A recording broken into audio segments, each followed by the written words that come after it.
সাথে তওবা করি তেলাওয়াত মুখরি তো সুরে নেকের সাথে করো মুলাকাত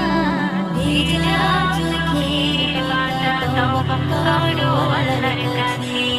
ভিজা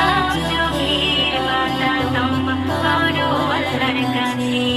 লা ইলাহা ইল্লাল্লাহ মুহাম্মদ রাসূলুল্লাহ লা ইলাহা ইল্লাল্লাহ মুহাম্মদ রাসূলুল্লাহ মুহাম্মদ রাসূলুল্লাহ মুনাজাতে দু হাত ভরে চাও যে রিজিক খোদার তরে আজ ভাগ্যে